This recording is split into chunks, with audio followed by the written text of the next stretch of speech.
Hello everyone and welcome back to the Hero Spotlight. Today I'll be introducing Lorion, Nightmare Incarnate. Lorion is a mage with huge AoE abilities and massive damage. When you see him around, you should run for your life. He can create an area of effect with his passive that deals continuous damage. He also has a levitating control effect on his ultimate, which is unique and irresistible. If you see his ultimate being charged on the ground, you should stay away. Enough of that jibber jabber, time for his abilities. First of all, his passive, Eternal. Whenever Lorion's second and third ability hit a target, he activates Dark Orb. If Dark Orb is released using his first ability, it will shock the enemies with the least HP every 0.75 seconds for 4 seconds. Each shock deals magic damage while restoring Lorion's HP. For non-hero units, restoring and damage will be a third of the value.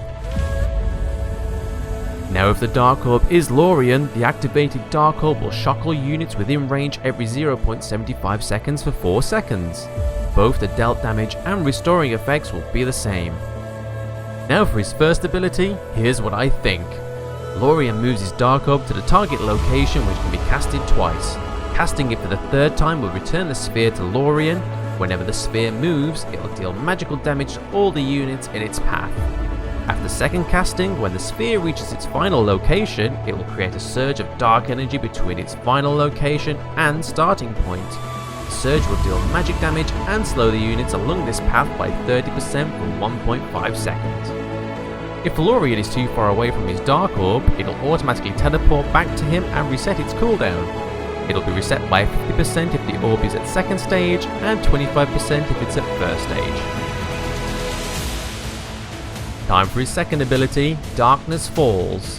If the Dark Orb is activated outside Lorion, he will release a shockwave and deal magic damage to all enemies nearby. If the orb is activated in Lorion, he will fly towards his orb and deal the same amount of magic damage on landing. This ability can be stored up to 2 times with the intervals of 3 to 9 seconds. Intervals won't be affected by cooldown reduction. Finally, his ultimate, Starry Night. An explosion occurs at the location of a Dark Orb after a 2-second delay. After 2 seconds, it will deal magic damage to the enemies within range and inflict a levitating control effect for 1.5 seconds. This effect is not affected by resistance. Ooh, he has some juicy combos. Let's get into them.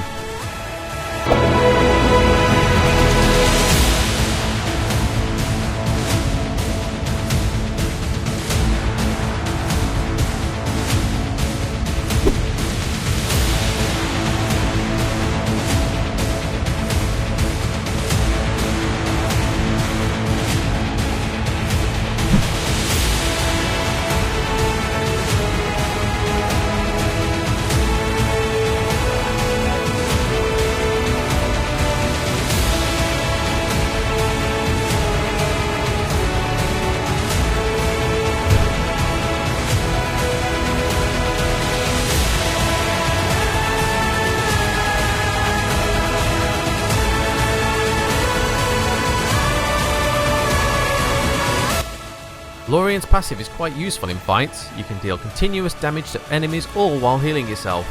The more you activate Dark Orb, the more healing and higher chance of making the opponents retreat.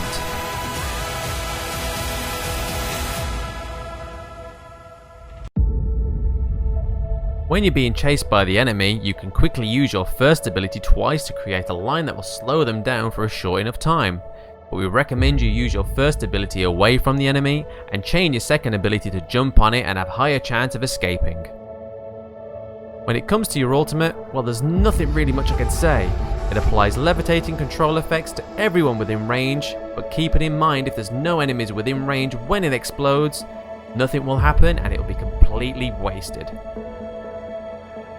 That's it for today's Hero Spotlight. We hope you now know the basics of Lorion and are ready to dominate the Antarius battlefield with his black magic.